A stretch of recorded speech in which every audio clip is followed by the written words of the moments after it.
A mão de Durval agarrou os cabelos desgrenhados de Helena e puxou sua cabeça para trás, forçando-a a olhar para a multidão reunida na praça central. O sol de primavera queimava a pele exposta de seus braços marcados, e o cheiro azedo de suor misturado com poeira subia do vestido rasgado que não era trocado há semanas. Ela manteve os olhos verdes baixos, fixos nas tábuas manchadas do estrado de madeira onde ferramentas enferrujadas e uma mula velha haviam sido leiloadas minutos antes. Agora era sua vez. A voz de Durval ecoou pela praça, áspera como o vento que soprava poeira entre as construções desgastadas. Aceito ofertas. Antes de continuarmos, peço que se inscreva no canal e deixe um comentário dizendo de onde você está nos assistindo. Um abraço caloroso a todos e espero que aproveitem cada momento desta história.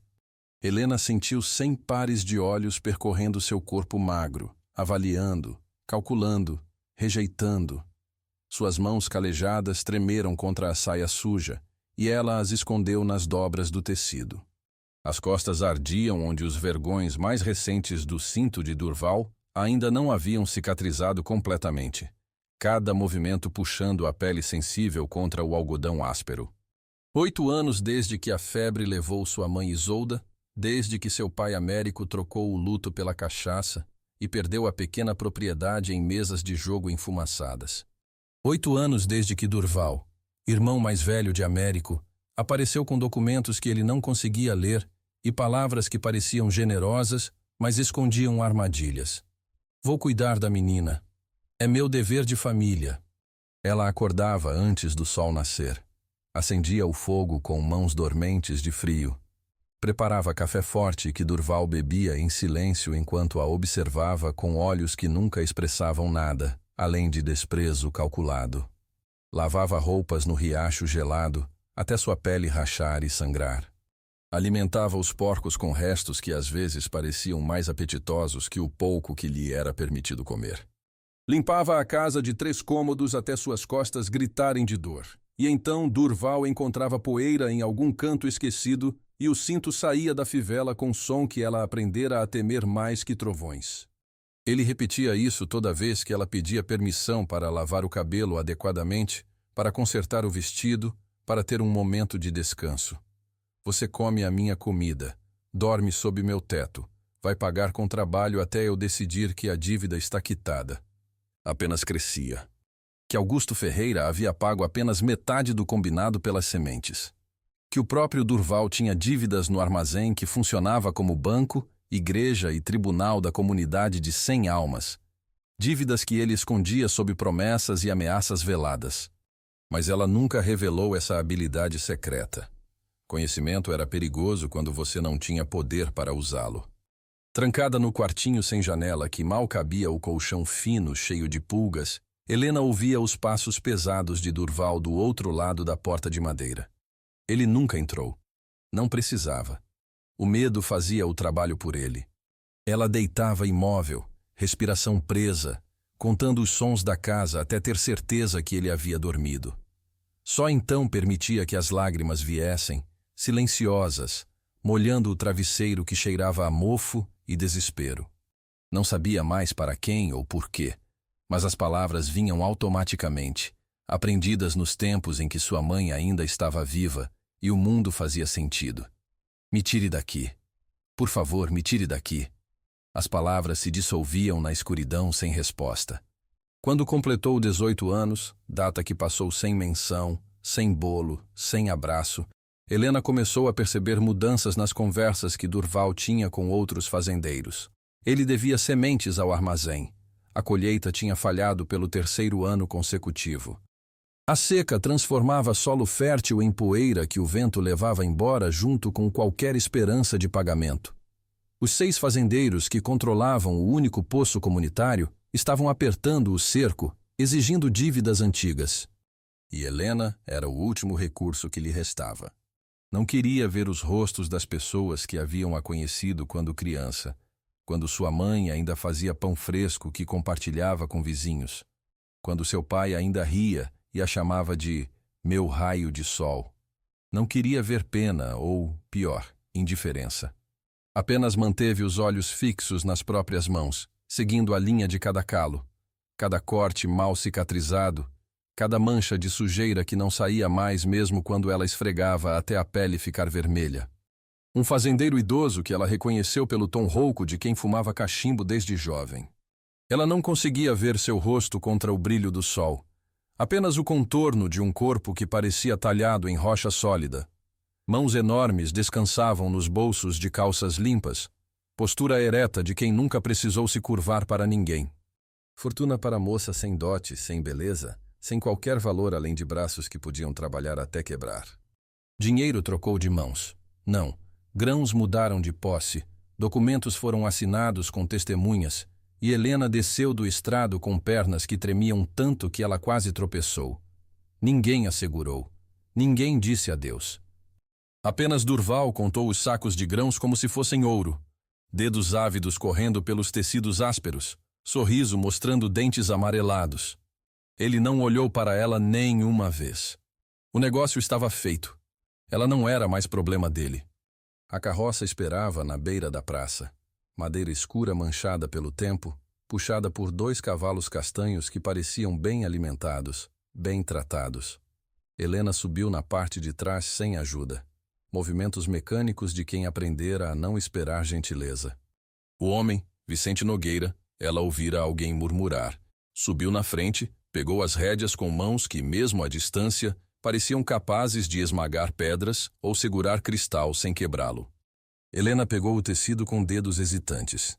A lã era macia contra sua pele áspera, cheirava a sabão e lavanda. Primeiro gesto de gentileza que ela recebia em 8 anos. Ela a puxou sobre os ombros, cobrindo o vestido rasgado, escondendo os vergões que manchavam seus braços e algo dentro de seu peito. Algo que ela pensava ter morrido junto com sua mãe.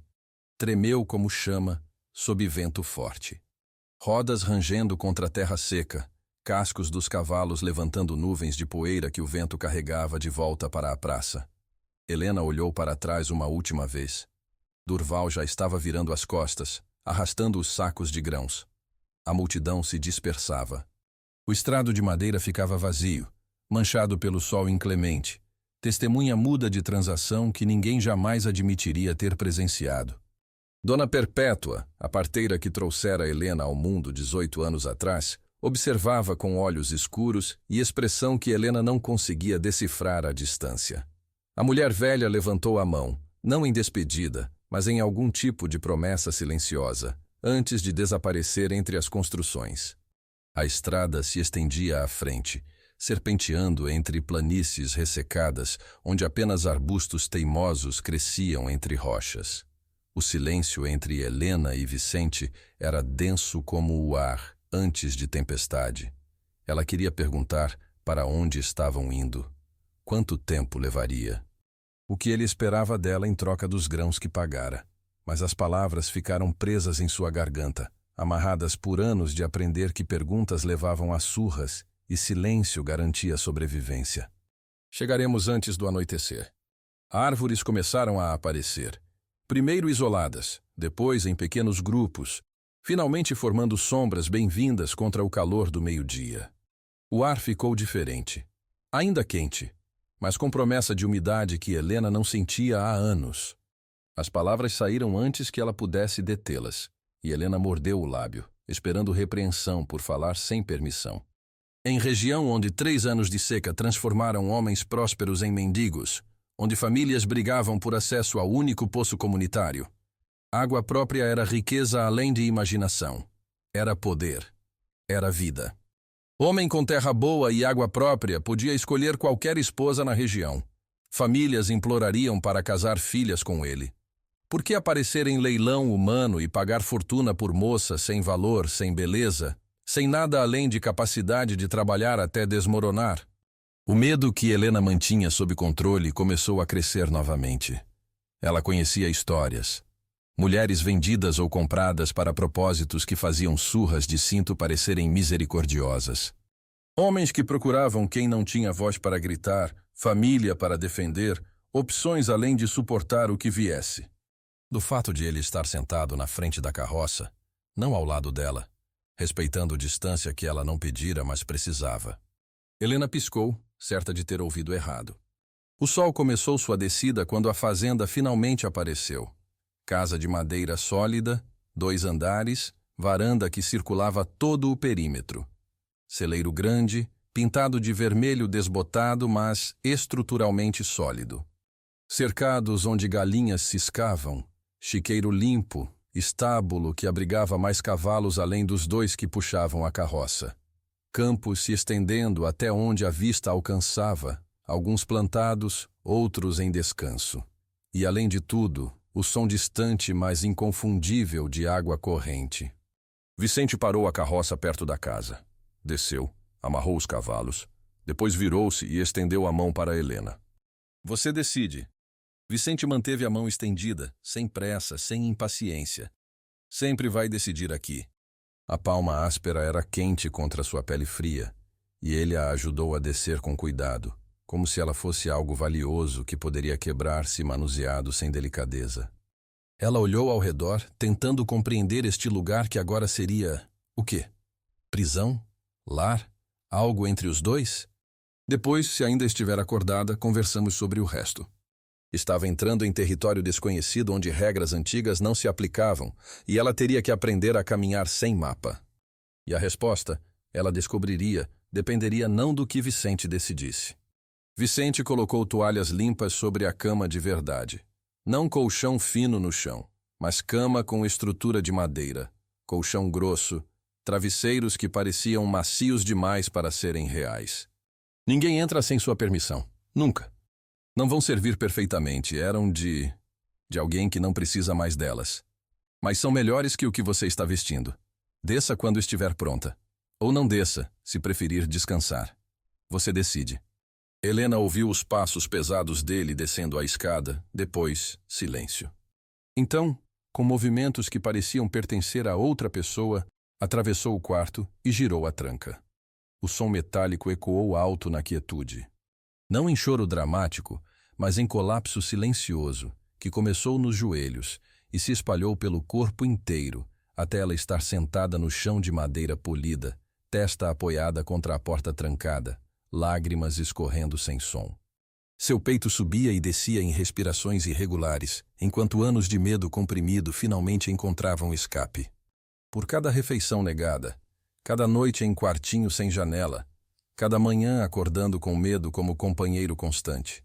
Chorou até não haver mais lágrimas, apenas tremores secos que gradualmente diminuíram até cessar. Tirou o vestido rasgado, deixando-o cair no chão como casca morta que não precisava mais. Entrou na bacia de água quente. Ela lavou o cabelo 3 vezes, sentindo nós se desfazerem sob seus dedos, mechas castanhas finalmente revelando cor verdadeira sob camadas de negligência. As roupas ali guardadas eram simples, mas bem feitas. Vestidos de algodão em azul claro e marrom, saías, blusas brancas. Ela escolheu o vestido marrom porque parecia mais discreto, menos provável de chamar atenção. Servia largo nos ombros e curto nos tornozelos, mas estava limpo. Cheirava a alfazema. Ela desceu a escada devagar, descalça, cabelos úmidos caindo sobre os ombros. A casa tinha cheiro de madeira e algo cozinhando. Sopa, talvez, ou ensopado. Vicente estava na cozinha, de costas, mexendo panela no fogão a lenha. Ele não virou quando ela entrou. Apenas falou sobre o ombro. A cozinha era limpa, mas vivida.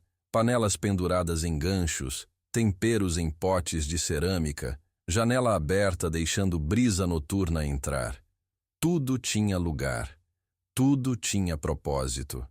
Comeu em silêncio, sem pressa, sem vigiar se ela comia ou quanto comia. Apenas comeu. Ela comeu devagar, forçando-se a não devorar como animal faminto, mesmo que seu corpo implorasse por mais, mais, mais. Você não precisa trabalhar imediatamente. Pode descansar alguns dias. O mundo tinha regras que ela entendia. Crueldade tinha lógica. Exploração fazia sentido dentro de sistema onde ela não tinha valor. Mais gentileza? Gentileza sem preço visível? Isso era território sem mapa, e ela não sabia como navegar. Vicente acordava antes do sol, preparava café, começava trabalhos da fazenda. Helena acordava logo depois, descia e encontrava café quente esperando. Ele pedia, nunca ordenava. Helena, poderia preparar café da manhã? Helena, gostaria de me ajudar com as galinhas? Palavras que sugeriam escolha, mesmo quando ambos sabiam que ela precisava trabalhar para justificar sua presença. Mas a ilusão de escolha, Helena descobriu, tinha poder próprio. Coletava ovos, aprendendo a reconhecer quais ninhos produziam melhor. Ajudava na horta que crescia perto da casa, terra escura e rica, que respondia ao cuidado com brotos verdes teimosos. Vicente trabalhava ao lado dela, não sobre ela, sugerindo técnicas, demonstrando métodos, mas sempre esperando para ver se ela tinha ideias próprias. Helena estava olhando o terreno vazio nos fundos da casa, calculando mentalmente quanto espaço tinha, quanta luz solar, proximidade da fonte de água. Vicente apareceu ao lado dela, seguindo seu olhar. Ali. Se plantássemos em fileiras escalonadas, podíamos aproveitar declive natural para irrigação. Menos desperdício de água. Mais variedade. Tomates ali, onde sol bate tarde. Alface perto das árvores, sombra parcial. Ervas medicinais na borda, onde... Calcular demanda da região. Focar em produtos que não crescem bem em solo seco. Preço seria alto, porque escassez garante valor. Helena mordeu o lábio. Desculpe. Não é minha decisão. Helena baixou os olhos.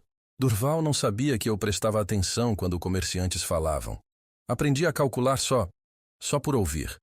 Calculou de cabeça rendimento por acre, baseado em qualidade de solo que ela observara. Explicou como irrigação planejada poderia triplicar produção com o mesmo volume de água. Demonstrou compreensão de economia básica que homens com educação formal teriam dificuldade de articular tão claramente. Vicente ouviu tudo. Quando ela terminou, ele assentiu lentamente. A horta cresceu sob cuidados compartilhados. Vicente construía estruturas de madeira que Helena projetava.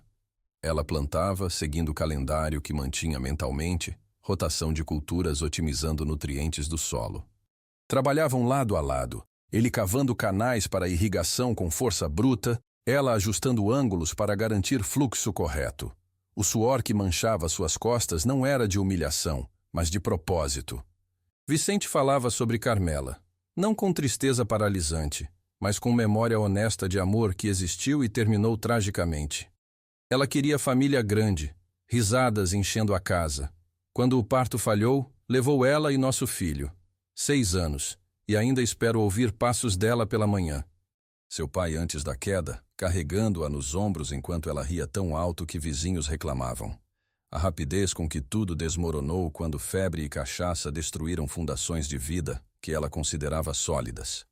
Vicente disse isso na varanda ao entardecer, lugar que se tornou território deles para conversas importantes.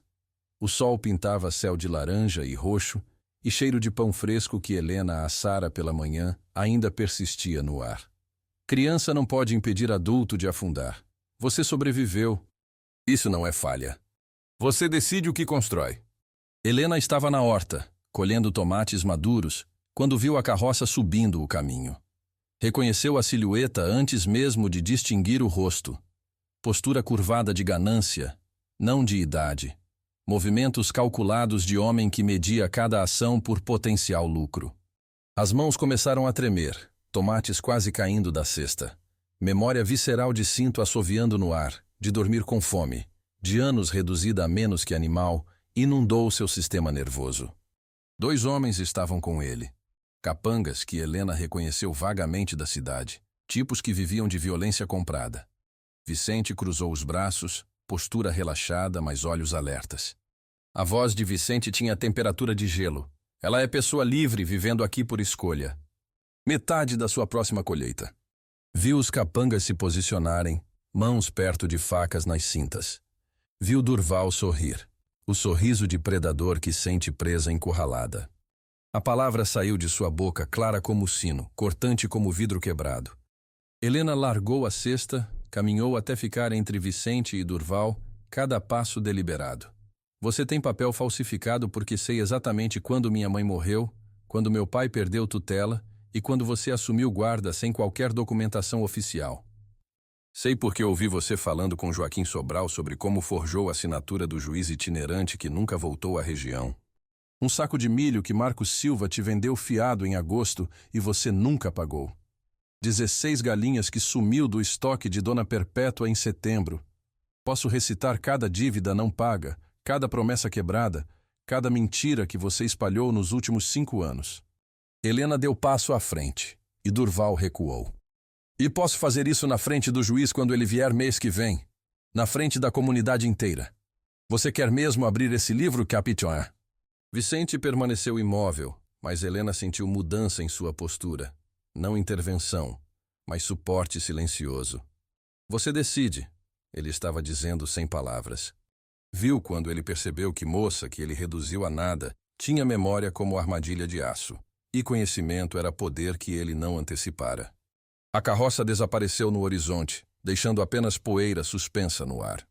Ela tremeu contra ele, não de frio, mas de adrenalina retardada, de medo que finalmente alcançou seu sistema nervoso, de compreensão do que acabara de fazer. Vicente não mentiu, não minimizou, mas você acabou de provar algo importante. Você é a tempestade que estava esperando o momento certo para quebrar. Mas também percebeu que tempestades, uma vez liberadas, não param até devastarem tudo em seu caminho. Era o que ele traria consigo quando o fizesse. E se Helena teria força para suportar a guerra que acabara de declarar. Helena trabalhava na horta expandida que agora alimentava não apenas a fazenda, mas gerava renda extra nas vendas da cidade. Vicente consertava a cerca do estábulo, movimentos eficientes de quem conhece madeira e pregos como velhos amigos. A rotina tinha retomado superfície de normalidade, mas tensão vibrava sob cada ação como corda de violino esticada demais. Ela tinha 80 anos e tinha um dia. Costas curvadas de décadas inclinando-se sobre camas de parto. Mãos nodosas que trouxeram metade da população regional ao mundo. Olhos escuros ainda brilhavam com inteligência afiada que idade não conseguira diminuir. A voz rouca tinha a autoridade de quem testemunhara nascimentos e mortes suficientes para não temer nenhum nem outro. Precisamos conversar. Dona Perpétua tirou o envelope amarelado da bolsa, papel manchado por tempo e manuseio cuidadoso. Conhecia o irmão bem demais para confiar nele, então escreveu isto. Reconheceu a caligrafia de sua mãe, letras caprichadas que Isolda praticara apesar de educação limitada, orgulhosa de saber ler e escrever quando a maioria das mulheres não podia. Se algo me acontecer, deixo guarda de minha filha Helena a Vicente Nogueira, homem de honra que conheci quando trouxe ao mundo a criança que ele perdeu. Confio nele porque vi sua bondade quando enfrentava maior dor. Durval não deve nunca ter controle sobre ela. Assino em testemunho de Perpétua Santos e Maria Luz. Lágrimas correram por sulcos profundos em rosto enrugado. Carreguei essa culpa todo dia, todo maldito dia. Mas quando vi você naquele leilão, quando vi o que ele reduziu você, jurei aos céus que não deixaria ele destruir o que sua mãe tentou proteger. Documento que anulava qualquer alegação de Durval sobre tutoria. 8 anos tarde demais, mas ainda válido. Disse que se ele aparecer novamente fazendo ameaças, levo essa carta ao juiz itinerante que chega semana que vem. Junto com o testemunho de cada mulher que ele abusou, cada dívida que fraudou, cada mentira que construiu o império dele. Vicente falou calmamente. Mas Helena viu tensão em sua mandíbula. Vai agir antes do juiz chegar. Vai tentar destruir vocês publicamente, fazer exemplo, garantir que ninguém mais questione a autoridade dele. Ela abriu os olhos, voz firme, apesar do medo roendo suas entranhas. Helena vestiu o vestido azul que Vicente comprara para ela mês atrás.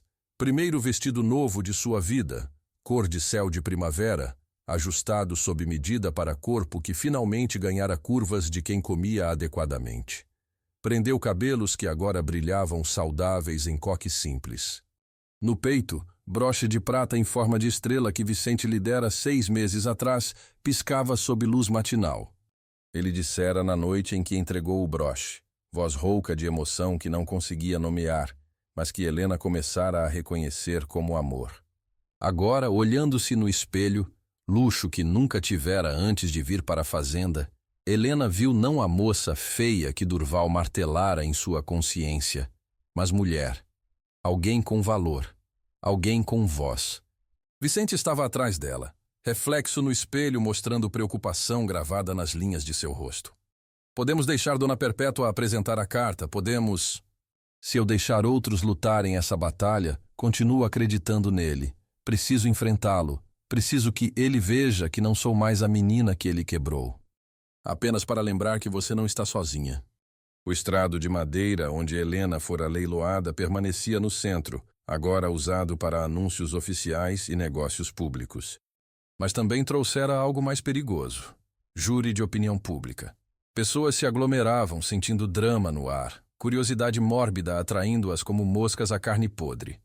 Agora descubro que tem água própria, terra rica. Explorou situação de família desesperada. Exijo compensação ou devolução da moça. Assinados e testemunhados. Testemunhado por mim e Maria Luz, válido perante qualquer tribunal. Mas covardia não anula verdade legal. E verdade é que você assumiu guarda através de fraude. Abusou dessa criança por anos, depois a vendeu como gado quando não servia mais seus propósitos. Viu mulheres que sabiam verdade, mas tinham medo de falar. Viu homens que deviam dinheiro a Durval e temiam vingança. Ah, agora a moça feia tem voz? Interessante como alguns meses vivendo em luxo tornam esquecidos de onde vieram. Lembro cada refeição negada, cada surra, cada vez que me disse que não valia nada. Então deixe-me compartilhar com todos aqui o que sei. 2 sacos de aveia desde junho de 1891. Valor, 8 moedas. Outro assentimento. Joaquim Sobral. Ferramentas emprestadas em agosto de 1891 e nunca devolvidas. Valor, 6 moedas. A multidão ficou em silêncio absoluto, testemunhando. Credores começaram a murmurar entre si, calculando totais, percebendo que não estavam sozinhos em suas queixas não resolvidas. Você deve 147 moedas de prata a 18 pessoas diferentes nesta comunidade. 3 vezes o valor que alega que Vicente lhe deve. E isso sem contar o que você me roubou. Helena não recuou quando ele avançou. Pergunte a qualquer pessoa aqui se os números estão errados. Vá em frente. Ele levantou a mão, gesto instintivo de anos batendo quando palavras falhavam. Quando a mão de Durval desceu, ela bloqueou com um cabo de madeira, girou e acertou as costelas dele com força nascida de 8 anos de raiva comprimida. Helena gritou, vassoura ainda levantada. Não sou de ninguém além de mim mesma! Então algo surpreendente aconteceu. A comunidade tinha escolhido lado. Ele avaliou a cena com olhar experiente. Homem no chão, moça no estrado segurando vassoura, multidão dividida, mas claramente apoiando um lado. Dona Perpétua apresentou a carta de Isolda. Helena recitou novamente as dívidas, desta vez com testemunhas confirmando cada valor. Vicente explicou o leilão, o pagamento, os meses desde então. E Durval, tentando recuperar controle, apresentou seus documentos falsificados e alegações de roubo. O juiz examinou tudo. Interrogou testemunhas. Verificou datas. Finalmente, depois que Sol já começava sua descida, ele proferiu sentença. Pausa para deixar palavras assentarem. Quanto às dívidas mencionadas pela senhorita Helena, considero testemunho suficiente para a ação legal. Senhor Durval tem 30 dias para pagar 147 moedas aos credores listados, sob pena de prisão e confisco de propriedade. Começaram com uma mulher. Espalharam-se para outras, finalmente engolindo a praça inteira. Não aplausos educados, mas celebração de correntes quebradas. Vicente a pegou, braços ao redor dela, não em resgate, mas em comemoração de vitória ganha por ela mesma. Jovens, 15, 16 anos talvez, olhos carregando o mesmo terror que Helena reconhecia de espelhos passados. O sistema de irrigação que Helena projetara e Vicente construíra não apenas sustentava a horta expandida, mas transformara a fazenda em modelo que outros começaram a imitar. A ala adicional abrigava quartos extras, onde, em qualquer momento, 3 ou 4 moças viviam temporariamente, fugindo de famílias abusivas, aprendendo habilidades que garantiriam independência, encontrando vozes que haviam sido roubadas. Helena ensinava números, leitura, cálculos básicos de negócio. Vicente ensinava trabalho de fazenda, carpintaria, autossuficiência. Juntos, criaram refúgio onde vulnerabilidade transformava-se em força. A Lei Helena, como comunidade começara a chamá-la, Fora registrada oficialmente em Assembleia Regional 2 anos atrás. Proibia venda ou leilão de pessoas em toda a região. Estabelecia punições severas. Criava sistema de proteção para menores em situação vulnerável. Helena testemunhara na Assembleia, palavra por palavra gravada em registro que agora repousava no arquivo do armazém como testamento de mudança possível. Cerimônia simples na varanda da fazenda. Não igreja, não espetáculo, apenas promessas trocadas sob céu aberto com testemunhas que importavam. Dona Perpétua oficiara, lágrimas correndo por rosto enrugado, enquanto unia duas almas que destino tentara separar, mas escolha trouxera juntas. Agora, barriga de 8 meses anunciando vida nova prestes a entrar no mundo, Helena sentava na mesma varanda onde conversas importantes sempre aconteciam. 3 meninas, as mais recentes refugiadas, espalhavam-se nos degraus enquanto ela ensinava como calcular juros compostos. O sol de fim de tarde dourava tudo, transformando o momento ordinário em sagrado. A menor gritou orgulhosa de cálculo rápido. Ele as plantara nos canteiros que circulavam a varanda, cumprindo promessa de trazer beleza junto com funcionalidade. Terra úmida e rica recebia raízes com facilidade que ela lembrava ser impossível nos tempos de seca. Ele perguntou limpando mãos sujas em calças de trabalho. Bebê crescendo dentro dela, filho ou filha que nunca conheceria surra, fome ou desprezo. Homem ao lado dela que entendia que amor verdadeiro restaurava a dignidade roubada por crueldade. Ela segurou a mão dele, calejada contra calejada, igual encontrando igual. Escolha. Durval morrera no inverno passado, sozinho, pobre, abandonado pelos mesmos aliados que cultivara através de medo. Helena não sentira triunfo na notícia, apenas encerramento. Alguns monstros derrotavam-se através de próprias escolhas, e ela não precisava carregar ódio que apenas pesaria em coração agora dedicado a construir em vez de destruir. Dona Perpétua visitava semanalmente, trazendo histórias de outras comunidades adotando leis similares, outras mulheres encontrando vozes, outras vidas redirecionadas. A velha parteira tinha vivido tempo suficiente para ver sementes que plantara, mesmo tarde, mesmo imperfeitamente, florescendo em jardim que não esperava testemunhar. Jantar esperava. Mesa farta que ela lembrava ser impossível. Abundância que agora era normal. Conversas fluíam sobre comida caseira, risadas enchendo a casa como Carmela havia sonhado, mas nunca viu. Depois, sozinha com Vicente na varanda sob manto de noite estrelada, Helena colocou a cabeça em seu ombro e permitiu-se momento de quietude completa. Não silêncio nascido de medo, mas paz ganha através de batalhas vencidas, escolhas feitas, dignidade reclamada. 3 anos atrás, ela disse suavemente, eu estava em estrado sendo vendida como gado. Achava que era fim. Era o momento que escolhi parar de ser vítima e começar a escrever própria história. Diferença importante. Mas porque ela escolheu salvar a si mesma, e nessa escolha, descobriu que sempre teve valor que ninguém poderia tirar. Helena provou que sempre existe a possibilidade de transformação, quando encontramos pessoas que nos valorizam, mas principalmente quando escolhemos valorizar a nós mesmas. Se chegou até aqui e ainda não se inscreveu, este é o momento perfeito. Comente o que mais te marcou na história de Helena. Obrigado por estar aqui.